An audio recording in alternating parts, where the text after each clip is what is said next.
My name's Sam Taylor. I'm here with Tim McCaw, and we're talking to Animade, who are Ed Barrett and Tom Judd. And Animade are responsible for some of the most beautifully simple animated things I've seen on the internet in quite a long time. Nice to say. It's lovely. And I think that I think you guys have got it right in a lot of ways with the way you approach animation, like bringing a 2D animation sensibility to something that's obviously really well informed on a digital side as well. So that's why we wanted to talk to you, and I was just wondering if you could tell us about how you got started up. I'm going to get over the fact that I'm so utterly flattered now. Should we identify ourselves by voice? Because I'm very wary that we might be exactly the same. I'm Ed. I'm the boomy one. Hello. And I'm Tom, the other voice. I don't know how much I sound apart from Ed, so no, I think this it's is different. That's good. That's good. That's good. That's. What was the question? Great start. So how did you lot get started, and like how did you meet? Are both of you guys partners? Let's start with that. Okay. Both of you guys partners in the company, or as far as I'm aware, according to my cheat sheet, you started it before Ed got involved. I did. Yeah. It's Let's cast our mind back to a long time ago. 2010. HTC. I was working on a commercial project with Agile at the time where I was directing. It was a very animation heavy piece, lots of line drawing. Funnily enough, I mean at the time HTC had a campaign out that was very doodle central, and everything about the campaign was doodled. It was a gravy train that everyone was tootling along on. Yeah, all the animators in London seemed to be involved in some way across the board, and I was off on holiday and I needed somebody to take on a piece of work I was doing. Got in touch with Ed, and he helped me out in that instance, took it on for me, and after that we did more and more work along with. I mean, Ed was also doing HTC work at the same time, so it was quite odd because he was like, oh yeah, I've been doing loads of this anyway, so we just started to share the kind of jobs. Yeah, it was just kind of just a back and forth, and I think that because of Tom's Agile connection, I mean at the time I'd come off the back of freelancing. I started out just freelance animating, then I got in with a company called Sweet World who made some really lovely stuff, and I kind of assumed a desk there and directed some stuff for them, and then from there I started getting more kind of once I moved on, sort of directing freelancey work, because I got quite, as you get quite close with various companies. But I think that with Tom and his sort of Agile connection, I was they were really keen to sort of lend me a desk every now and again. So as a result, we started doing sort of jobs closer and closer, and then eventually Tom and James got the place upstairs, and I guess that's a good place to talk about Chambers Judd. Yeah, because at the time I was setting up a business with James, my business partner. He's the interactive guy who does all the web and interactive stuff. James Chambers. James Chambers, yeah, and he's a friend of. I mean, we've been friends since we're in secondary school. So since we were 11, we've always wanted to do something, and we always knew that we were going to set something up. That's amazing from such a young age. Yeah, it's kind of How odd. old were you? Business sweethearts. Business sweethearts. It is. It's a lovely story. When you met, it was that scene. We haven't stopped looking at each other since. Yeah, it's odd actually, but it's very strange. Because we were, when we set up as a company, we were still very much just doing our freelance stuff. So I was doing all the HTC commercials at the time, and that's when Ed and I became very close, because we worked together for about 6 months solid on this one project, and James was working away here, and everything was just getting funneled through the company, and then we were giving ourselves salary off the.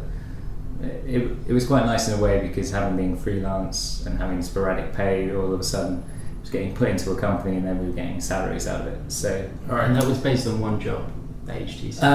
That and numerous other little jobs going on. James was doing lots of work for the University of London. What's it called? UCL. Look at me, University of the Arts. Yeah, University of the Arts. He had quite a few jobs going on with those guys, doing websites for them. And then it just we got to the point a couple of months before we actually started Animade, where Ed kind of came in with a job that, because there was the other HTC job. There was an HTC job, and we weren't Animade when we did the first Orange job. The Orange job. Because I was getting sort of various things in, and again, because it's going to sound like I'm just a total lech and I just like to have free desk space, but that's kind of how it is. That I was kind of bouncing around town, and then because there was a free space upstairs, and I'd been working with Tom anyway, they were kind enough to let me basically just exist there. So was this on old? This is the this is upstairs, directly yeah, upstairs from us now. Yeah, so in this building, and there were a couple of jobs. It was first of all it was that Orange job, wasn't it? And then it was the HTC job, and off the back of that was when during some downtime of one of these jobs, we were waiting for feedback, so we went to the pub in Hoxton Square. Funnily enough, not the electricity showroom. No, it wasn't that time. It was a different one. But during that day drinking, we realised we wanted to make a video game. Ed loves video games, as do I. I'd started doing a bit of tinkering with iOS development because I was sick of animation at the time after a bad job. So we just thought, let's make a super simple, lovely animation-based iOS game. And over the next 3 months, we made Ready Steady Bang. So that was that was a real. Yeah, that was a 9. And you did that in 3 months? Yeah. Wow. Well, it was actually 2.5 months. 2.5. Really? We're pairing it together. Yeah, there was a very self-initiated project. Yeah. very much. Let's do this. I think because of that HTC job, because what was really nice about that was it was something that came along, and I remember it quite well because I didn't know what the hell I was doing. It had like a live action proportion at the end, and I got this job and I was flailing around in the dark about this pack shot that was meant to be quite substantial, and because Tom had been doing stuff like that, that was what originally thought, I'm going to bring him in and we'll do it together.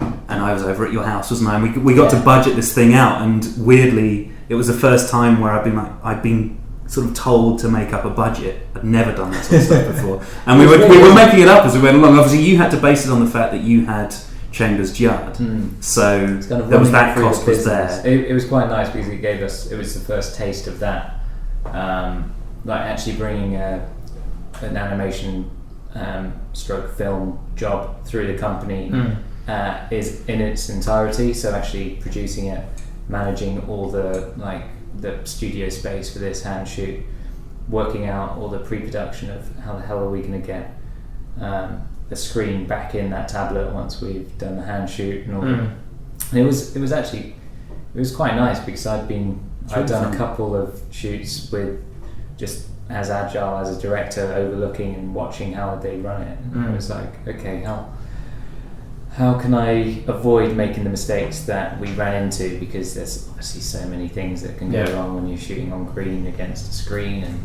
it was we kind of really enjoyed it.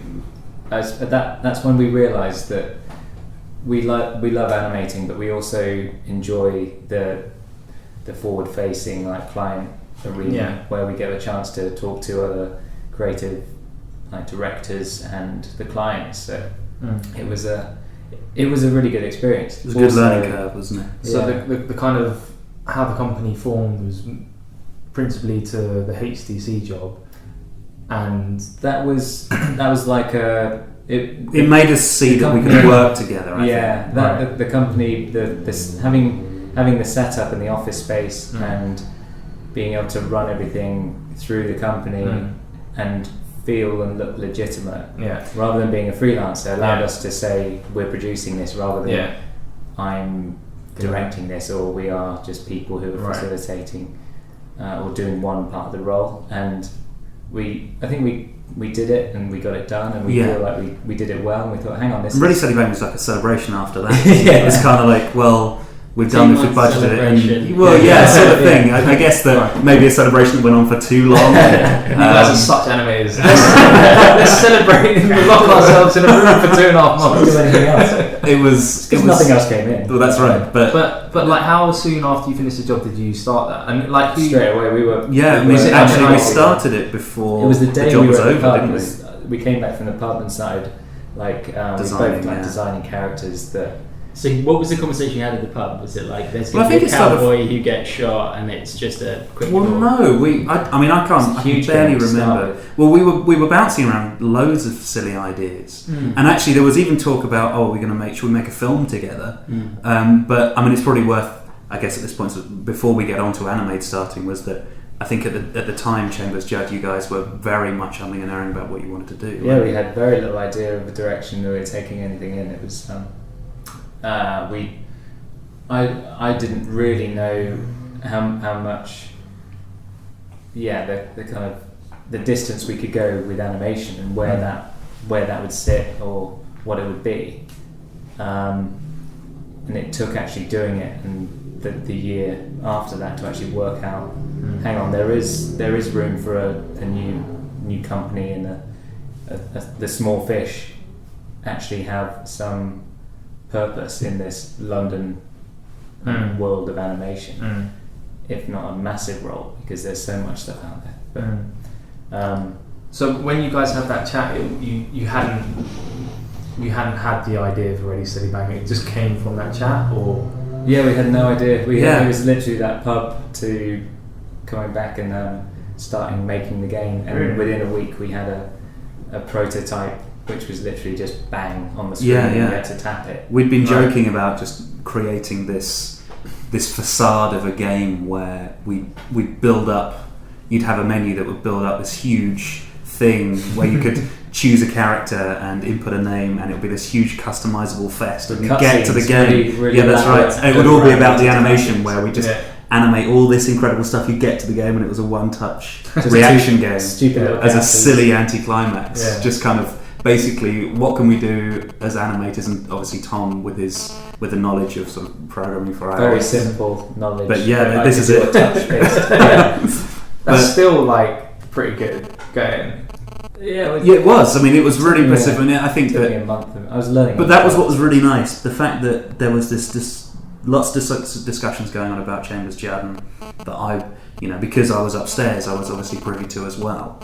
And these guys sort of were like, well, do we just take it in a purely interactive direction? What are we going to do here?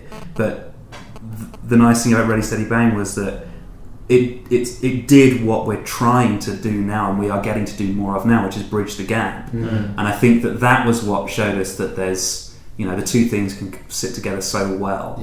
And sort of Tom sort of nailing the programming, doing bits of animation here and there, and then me really going full on the animation.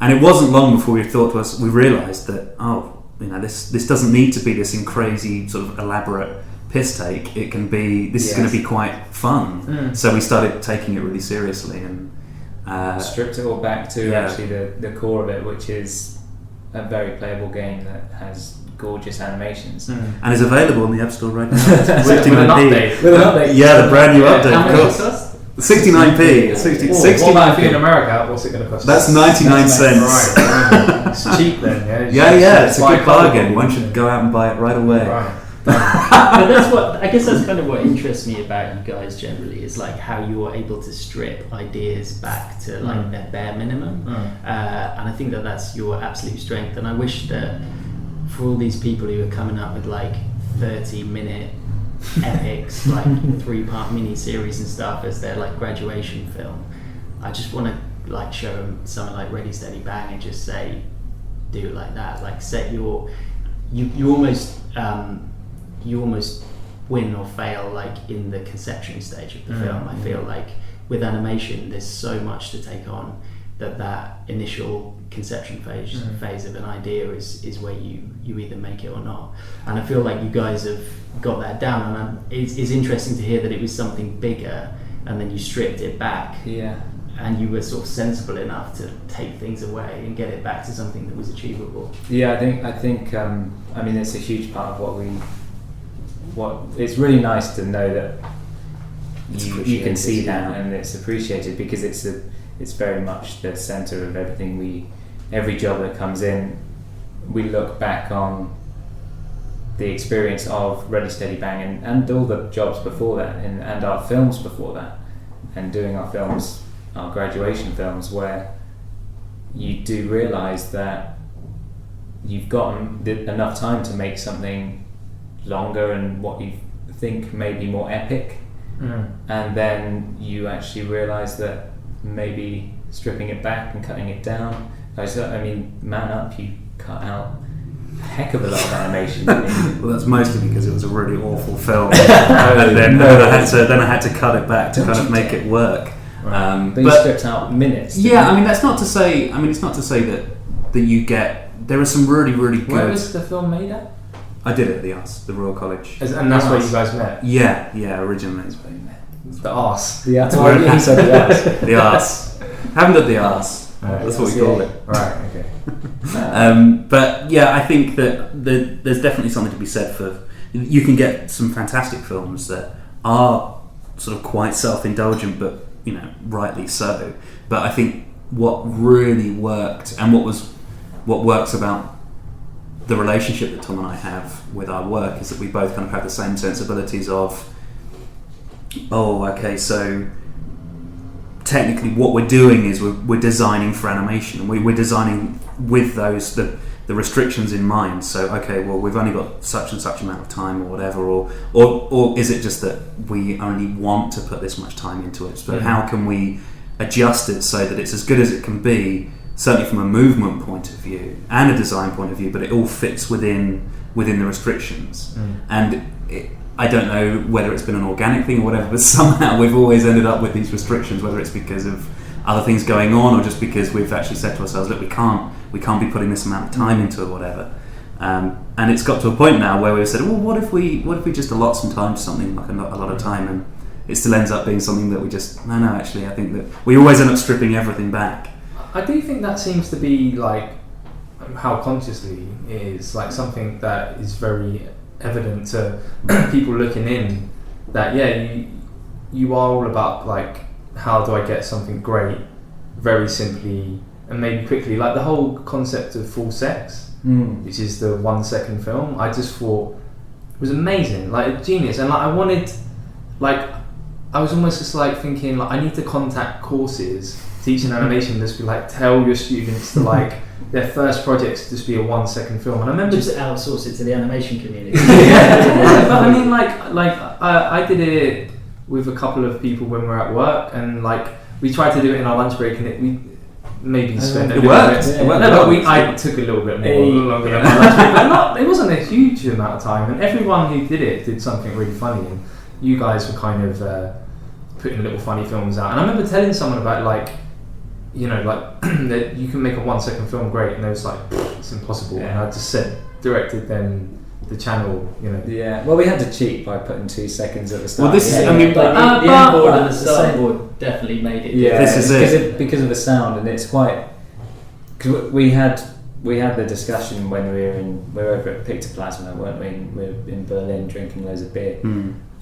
It's funny that, isn't it? Seems to be every single idea we have starts with a load of beer. And it's really complicated the more you drink. Normally a name as well. In that case, we thought Full Sex is a great name for a little thing. It can be 1 second. And we got back and instantly you tested it out, didn't you? With this was it frames. because I mean there was very much kind of like we were overexcited about the idea, and then getting back and trying to do. I started out sort of with this idea of bad milk, where it's someone that drinks some milk, and it's that realization when you take it out of the fridge and you drink it, and it's actually off. Yeah. Thinking about that whole thing, because in my brain, what would work in a second would be a reaction, and to see a reaction to something. And I animated it and played it back as just like this little, dot. Here's the first of the 25 frames, and through to the last, and it was kind of like, whoa! I didn't even see that. That doesn't work, and it was kind of this moment of disappointment because we'd had the whole of Pictoplasma. We'd spoken about it so much, and we were like, oh yeah, we can set up a website for it. This is going to be great. And then I got back and sort of did the tests, and it didn't work, and I was like, and we were like, yeah, I think we're gonna have to walk away from this. I was like, oh, this is gonna be such a shame. And then that was when kind of we stumbled across the idea of, well, what if we put, it has a title, and then because the other thing was that as a standalone thing, you're kind of there's a danger to fall into kind of loop de loop sort of territory. Yeah, we didn't want it to be a loop thing. The idea was, it could not loop. It was meant to be a film. For a good, I mean, looping is great, but we didn't want to make another loop. Well, loop de loop is brilliant anyway, isn't it? So it's they do it. And this was very much about creating a narrative of some sort, telling a story within 25 frames.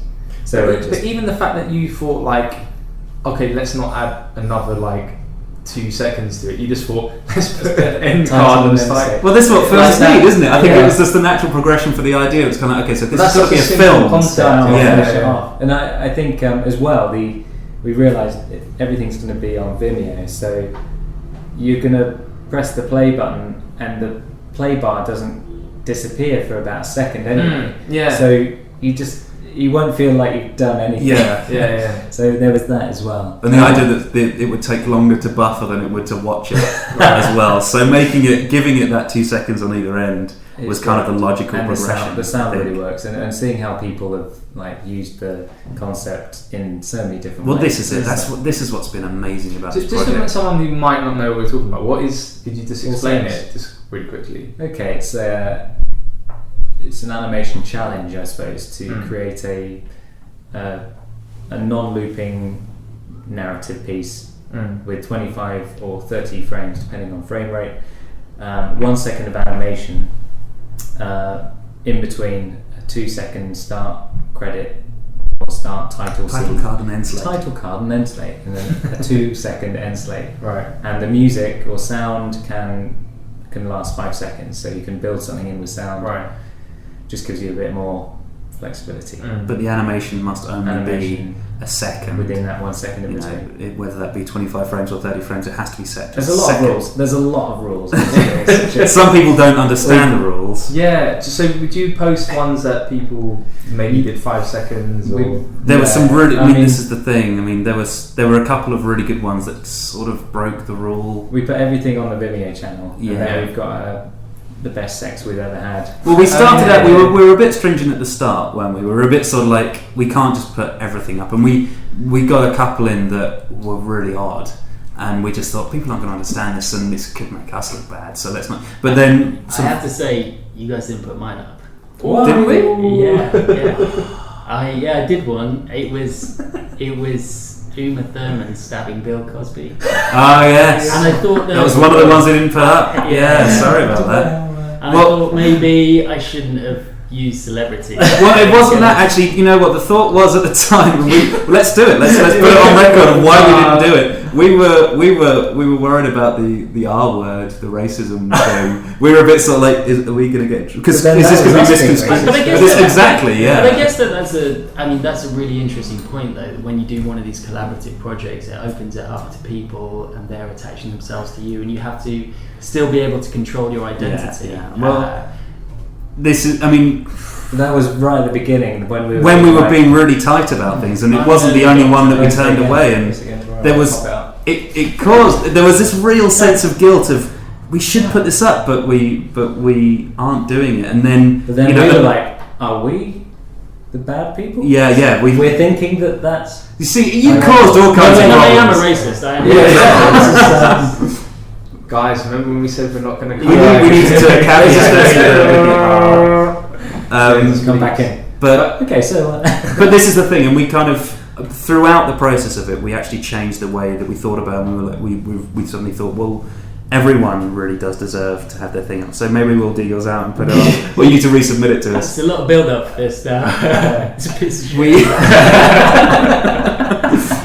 But and that's how the website came up with the best of sort of thing, and we sort of well, now if we know the place of everything, it works nice in a kind of sequence. Yeah, it does. Originally, when we were talking about the concept in our drunken Berlin moment, we were thinking about having like being able to edit them together for some reason. That wouldn't actually work now, would it?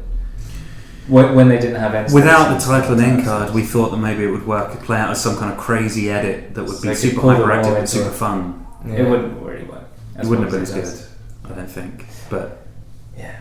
Anyway, are people still submitting to it? Yeah, and we've just had a burst of.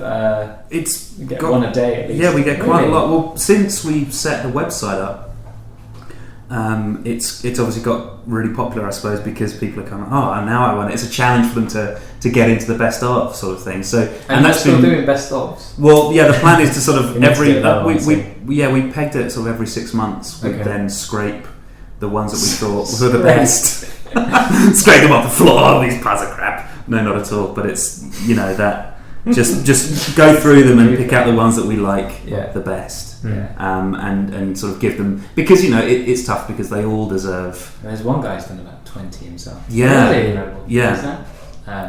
People have got this is what I wanted to say earlier. I think the best thing about the project is that people have really got into it, and everyone sort of has their own little niche on it. And we've had people just doing outrageous puns and all sorts, and it's just different. It's been so good to just. I think we've made like 8 in total, or 9. Well, we when we were coming up with the idea, before we thought about opening it up to other people, we liked the idea because it gave us the chance to very quickly explore a style or a character or some method of animating that might take you a day or 2 days to do 1 second, but you're only doing 1 second, so you can quickly see if something works. So it's like a little sketchbook, for a quick little line test or animation test, and you can do it to as much polish as you want, and it's still not going to take you more than a couple of days.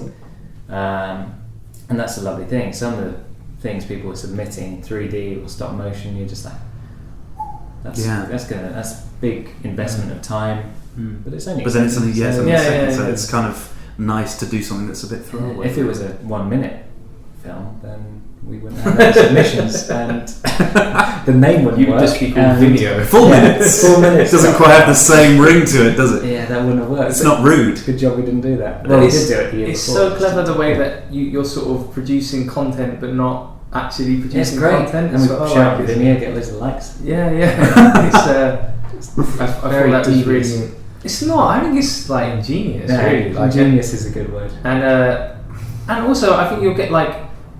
I saw people making stuff that hadn't made things in years. Yeah. And that is, and I definitely knew people who made it and got a real buzz out of doing it. And like I said, they hadn't done anything in a long time, and I think it's nice that you sort of inspire people to create their own content. Yeah, that was one whole lunchtime at the mill. Yeah. Where we were. Yeah. Me and Tim were working together. It's great. It was about 5 or 6 of us, and everyone was doing it that day. And it's really fun. And people felt left out that they weren't told about it as well. Like the best thing about it,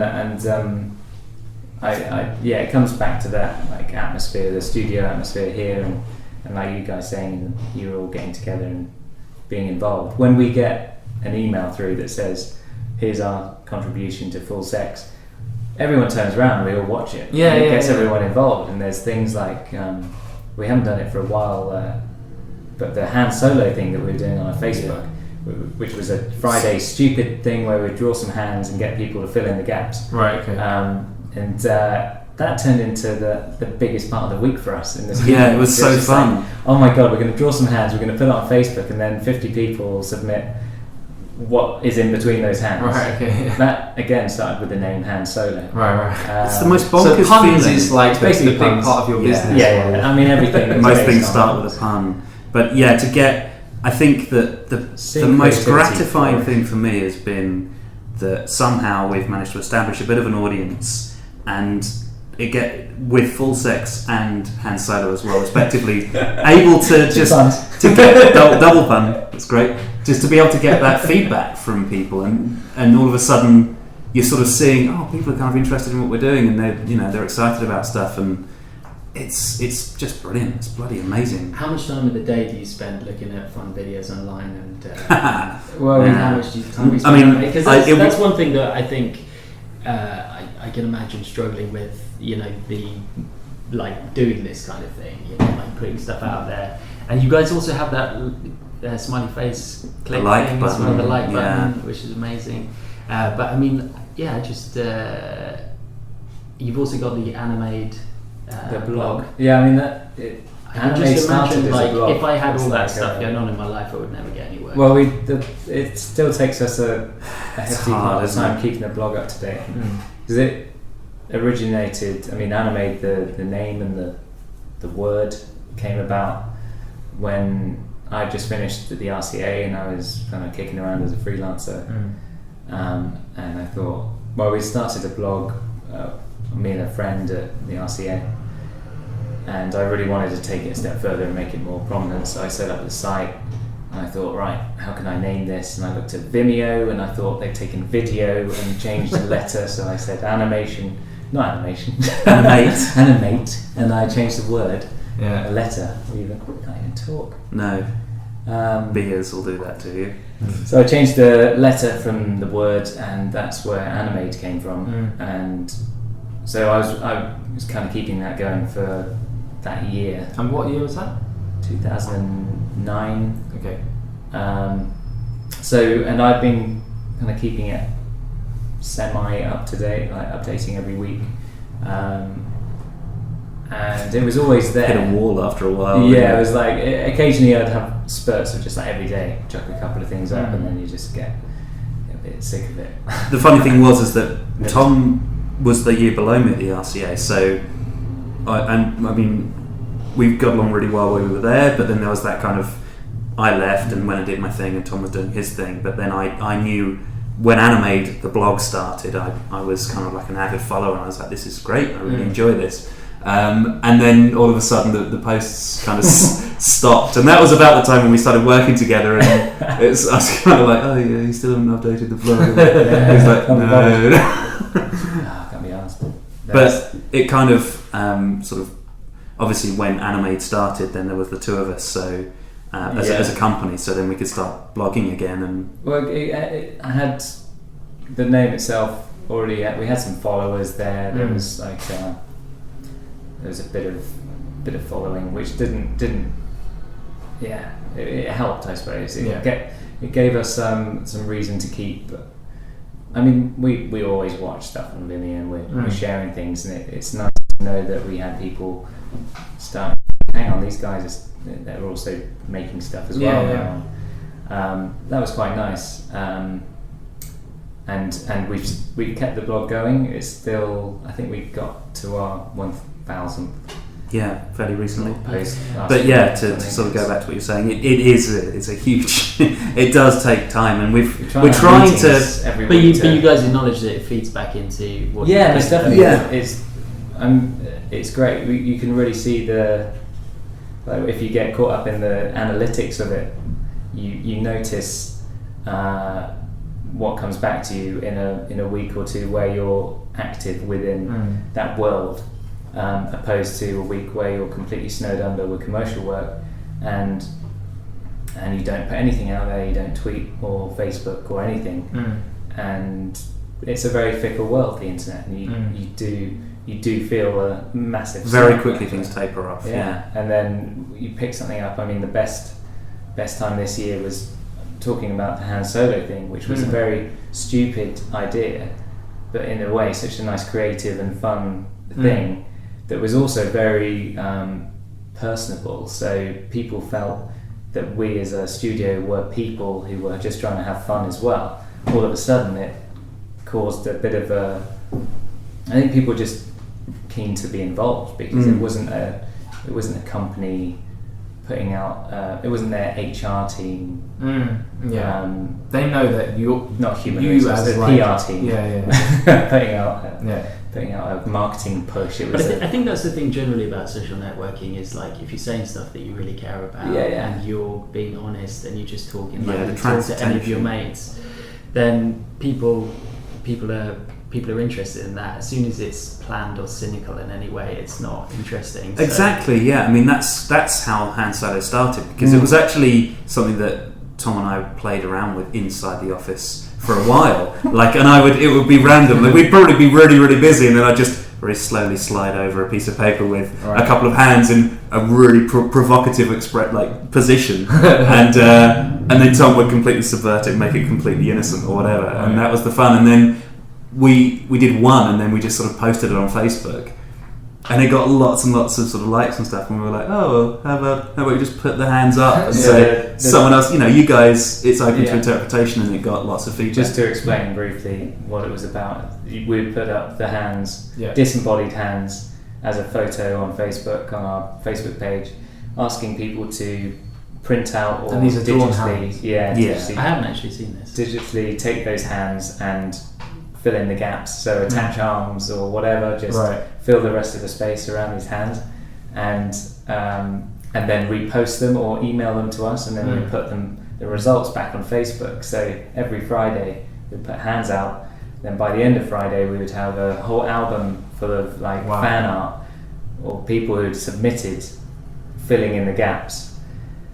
And it was crazy just the imagination of people out there. Yeah, it was really fun to see the results. We would just go through and be like, fucking hell, this is incredible. There were some seriously good drawings, It's well worth a look going back into the albums on our Facebook page, because there's every week there was 50 different contributors. Some were super simple, really we nice judged concepts. it as well, you're forgetting that we we actually gave put away time into that. It's prints. We opened it up to sort of the like system, so we looked at sort of the amount of likes it got, and then we kind of cross-reference with how much we liked. That's right. We sort of did that and came up with overall scores for things. So we gave it sort of some real thought because it was so enjoyable. I even did it. We were halfway through it and I went away on holiday. And much to my wife's disgust, I went online and just was like, I just contacted Tom and said, "Oh, I'll judge it this week," even though I'm full away. matrix breakdown. So likes equals this plus my use of color, use of tone. Just couldn't get away from it. So we're gonna have to do that again. It's we hacked it as well. We were a good coffee table book. As well. And so potentially. Actually, that's a great idea. Well, I want a cut. That's it.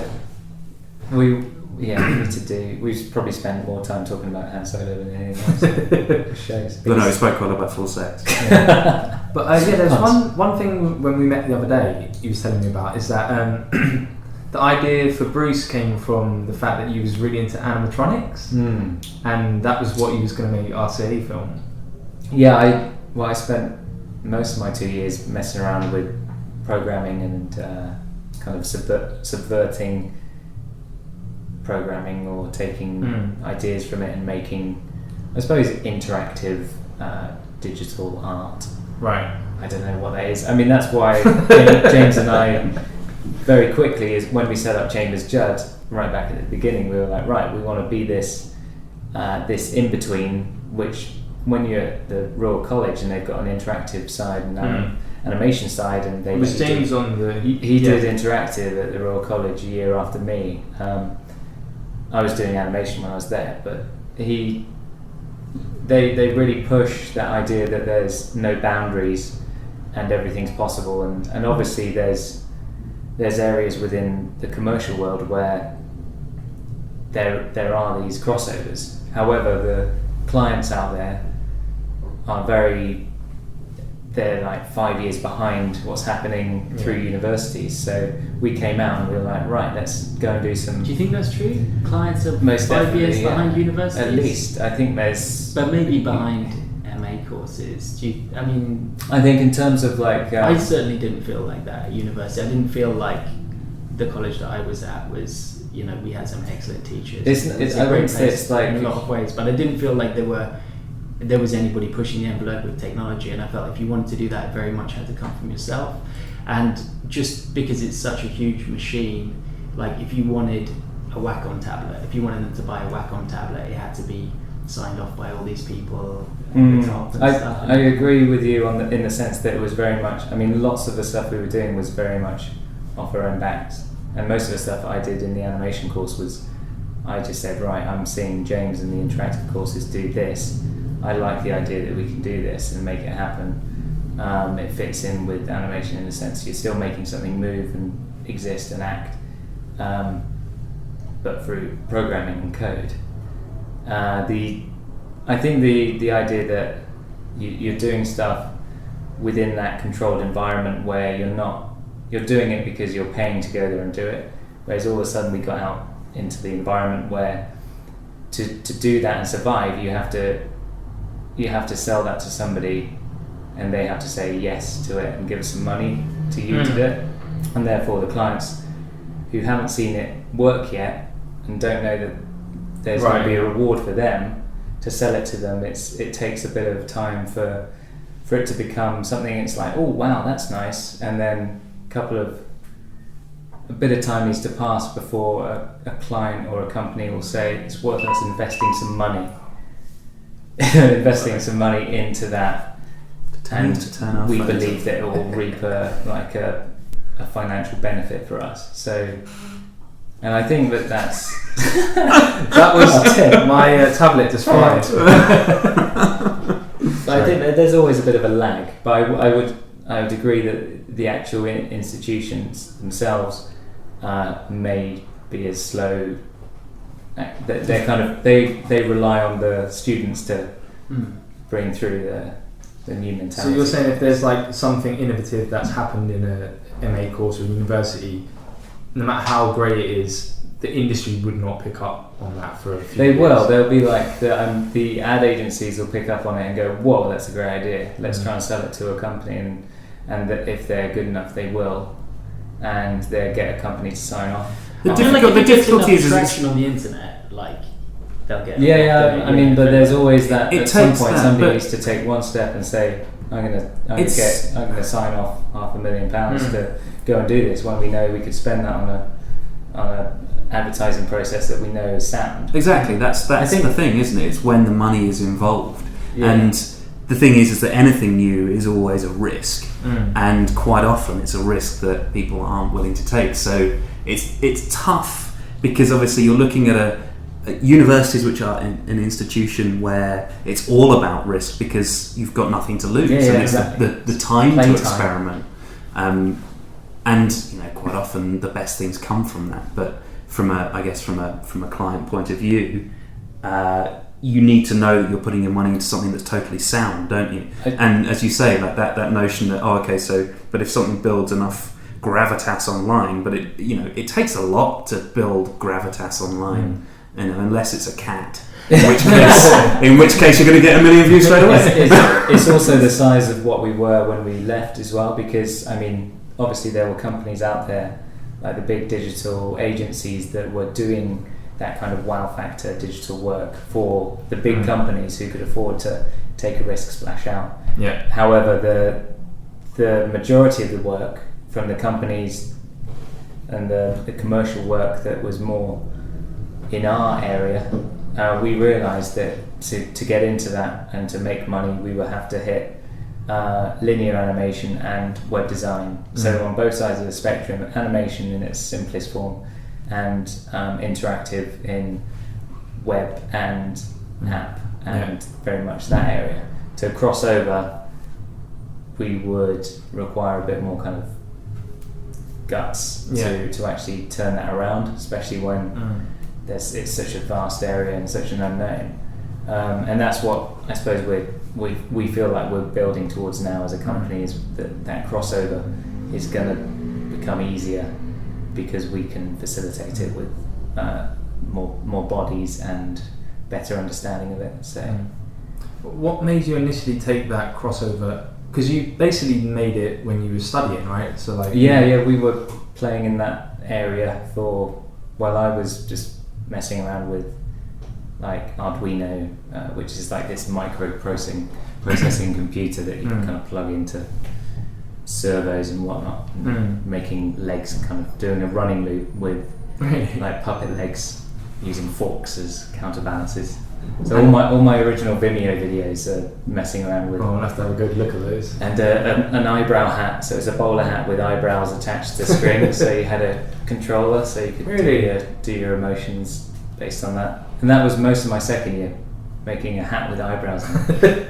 And that's what informed the. I got to the point where I thought, oh fuck, I need to make a film. And I was trying to make a film out of the eyebrow hat, and I couldn't figure one out. So I thought, right, let's back to the drawing board. And literally back to the drawing board. I did actually go back and start drawing again. Yeah. And but based on everything I've been doing, I thought that what would be great that I can't do is make a real little thing come to life. Make And a tiny Bruce Willis come to life That's what I out would of love to do. a big pat of mincemeat. Man, when I saw that film, I was just like, I saw it at 1.0 and I was like, oh my god, this is incredible. And like, my second thought after, oh my god, it's incredible, was like, I really hope Bruce Willis sees this film. And it's stupid, but it's one of my questions, like, do you Bruce know? Willis, Yeah. I don't know. Have you tried to send it to him or anything? We had a weird Skype call With Bruce last Willis? year. No, with Bruce Willis. If I would. Who was it with? It was after Ready Steady Bang. We had some. Right. We had some guys from California. I think that was California. Because that's a Hello, I'm from California. So the guys from California. Yeah, I think it's the same place, isn't it? Right. On the West Coast. Yeah.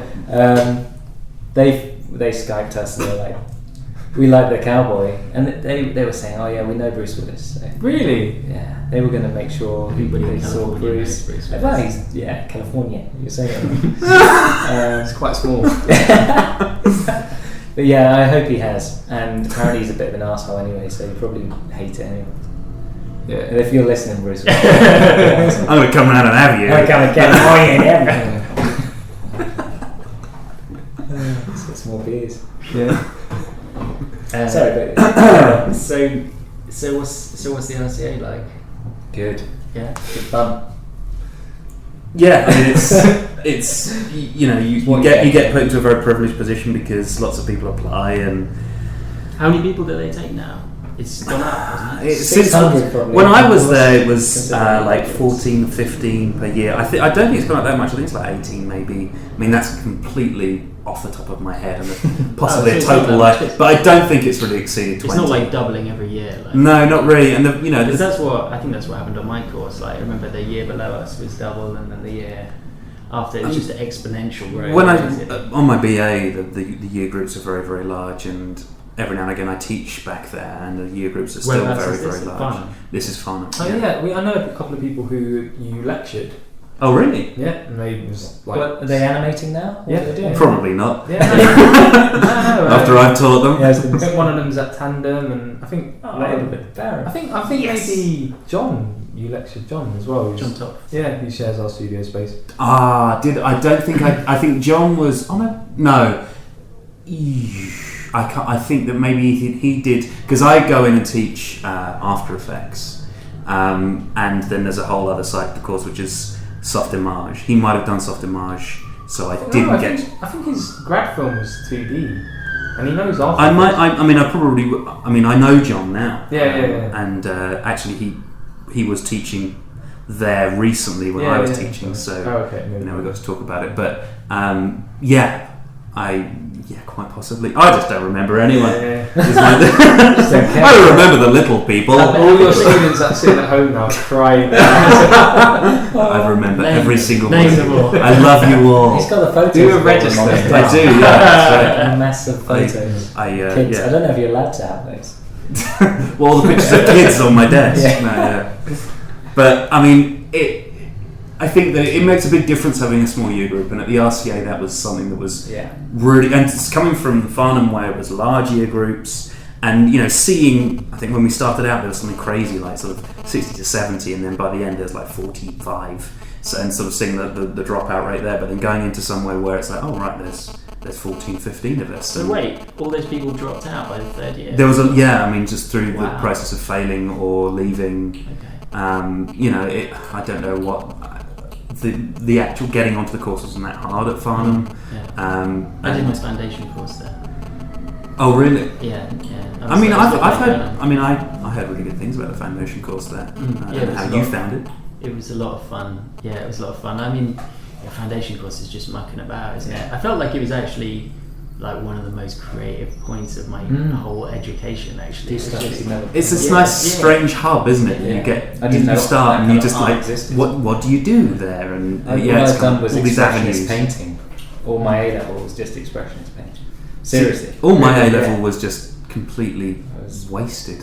No idea. I was don't know what I was You're doing on my own. terribly now. Well, I thought. Well, I had it in my brain that I wanted to be an animator when I started my sixth form Really? A level. Yeah, I was I like, had no I idea think I about want to do animation. this, and I sort of tried to go down that path, and they hated me for it. Really? I think it's very difficult to take something like on that Yeah. on at that Yeah, age. and I think that like I remember because I always thought that I wasn't interested in animation until like the moment where I had to apply for university and I had to choose a course.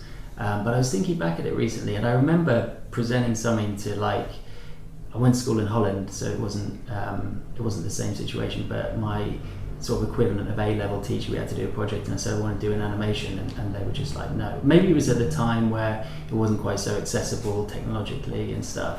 But I remember them just saying like, don't do that. Like what, like 300 drawings? That's crazy. You're never going to do it, and I wouldn't have been able to do it. Well, I yeah. think that unless you're going to do stop motion or something at that stage, it's very difficult to That- do that a sort of went on, I self-initiated suppose, project. yeah. And But certainly on my A levels, it was really difficult, and I think because it's all very kind of classic, and I didn't like to paint. And the weird thing is about myself is that I was a really bad painter, and I had this really weird idea of colour in that I didn't have any sense of colour whatsoever. So basically, as far as they were concerned, I was really rubbish.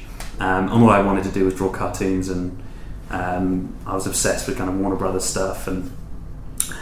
But weirdly, then I went thinking, okay, good, I've got that out of the way, I've done that now, I'm going to go and do a foundation course and really explore this.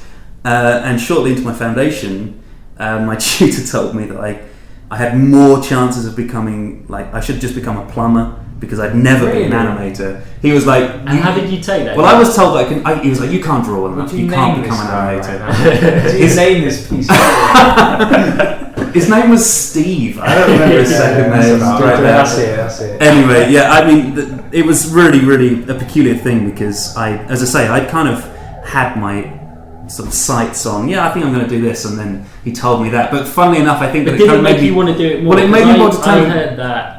I've had that told to me as well. And Yeah. that was the moment at which I was like, A plumber as well. definitely. It was the should start the flower. Plumbing. Yeah, well, it's you're going not- to plumbing. You're both awful It's probably animators. it's probably just that. Yeah. I really should have taken that advice from you. Yeah, probably be a lot richer right now if I become a plumber.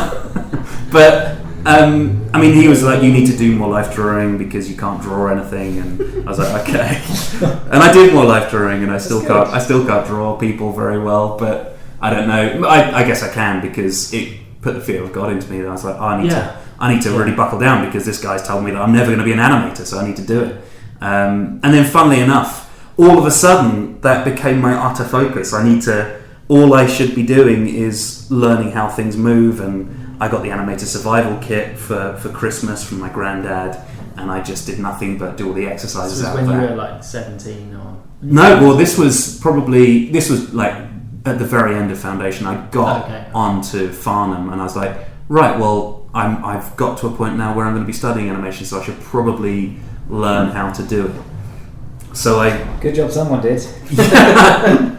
Well, yeah, but this is the thing. I made it my complete focus, and I think it was my focus until, even when I was making my graduation film from the RCA, I was just like, I don't care about anything other than making something move and telling a story, and to the detriment of things, because I was so desperate to be a director, and because I'd not really thought about the look of my film that much. I think that it sort of turned a lot of companies off, and they were like, "Oh no, You're talking about Man Up." Yeah, they were very much. It was. I think so that look just came out of nowhere. That was just a deep I didn't even. It was just a matter of. Basically, all I did was I thought to myself, "Wow, that's very nice of you to say so." Yeah, I just found the lasso tool in Photoshop and went bonk, bonk, bonk, and just drew the shape. But I don't know. It was kind of.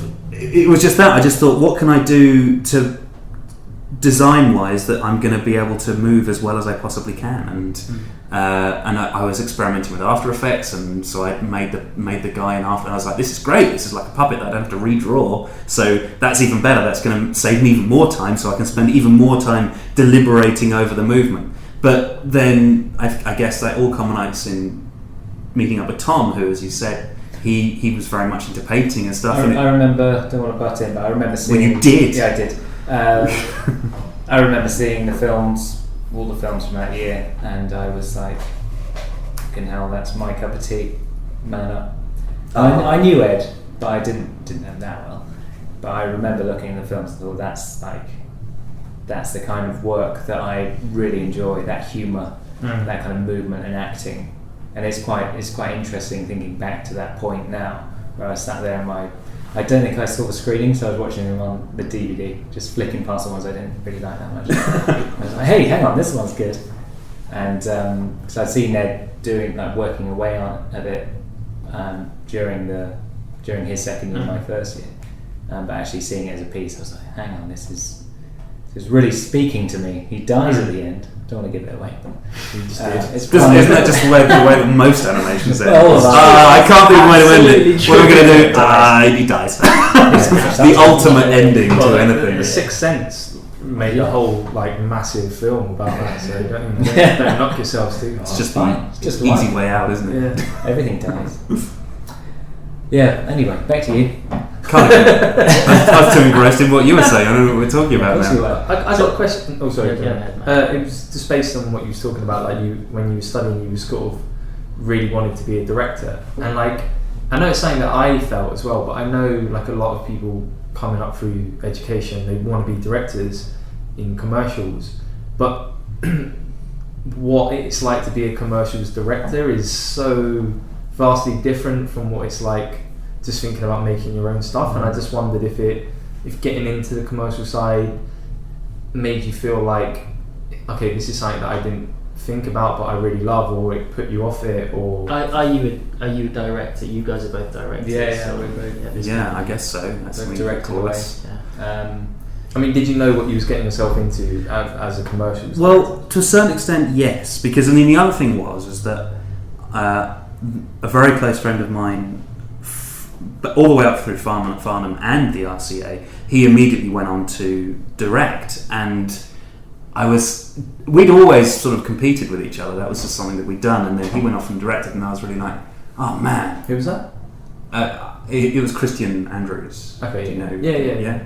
And and obviously, staying in close touch with him, and actually he would bring me in on jobs and stuff. So it kind of, which was brilliant. I had a great time, but sort of seeing what he did, I was really like, I really want to do that. That looks like great fun. And when I finally got round to doing that at Sweet World, I was just like, no, I really enjoy this. But it was also, I also knew that I wanted hands-on as well. And the funny thing is that I can be really annoying and grumpy about animation, because, as I say, very early on, I was so into making sure that everything moved just how I wanted it to move, that when I finally got into a situation when I was trying to get other people to move things how I wanted to move, it was really frustrating to start off with. But I think that part of directing stuff is being able to let go and just taking that step back and sort of, trying to coerce people as much as you can into kind of realizing your vision, but at the same time understanding that they're going to bring something different to the table, and quite often learning to let go, because the chances are the stuff they're bringing is better than what you would be bringing yourself if you were doing it on your own or whatever. Having more people involved often gets better results, and I think that when I got together with Tom, it was sort of because there was someone else to bounce off of. All of a sudden I realised that my work was getting so much better. Have you ever gone back to being an animator since you've been a director? Have you ever? Yeah, I suppose that it happens all the way through. Yeah, very much. I think that's a really unique thing about animation that you don't get in live action. Like, you don't get people who, you don't get Steven Spielberg going and holding a camera on a film for somebody else. But you definitely get that in animation. I think that's a really interesting thing, and that's something that I really like about animation, is that I can tell people what to do one day, and then the next week you just go back and you go somewhere else, and you don't have any responsibility, and you can just really get involved in the nuts and bolts of the craft, and that's really enjoyable as well. Yeah, I think that's very much the thing that we're always maintain. I think whether I suppose the thing that's going to come, or is coming along, as we're getting more people involved with Animade, is that we have a bit more of a a bit more breathing room to step between projects, and don't want to sound selfish, but we can indulge ourselves in areas that we're like, oh, actually this is a really nice thing, let's get involved in this. Yeah. And we can, I mean, we don't take stuff on that we don't want to do, so I mean everything that people are doing in the studio is always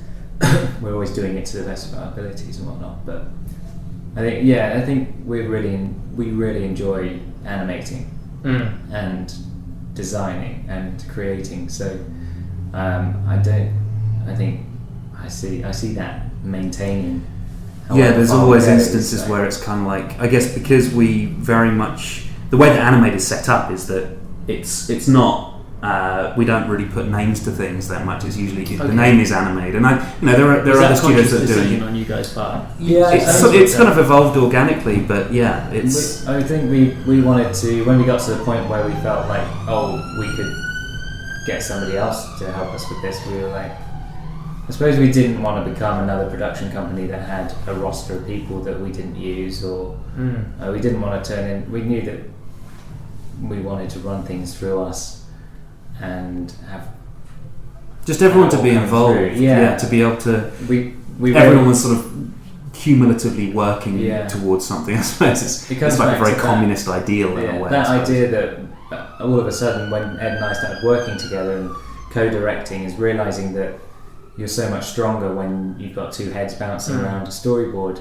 One of us might take away that concept and design it, or we might knock it about together and design, but fundamentally it's all of us like chipping in and creating and coming up with the creative for it.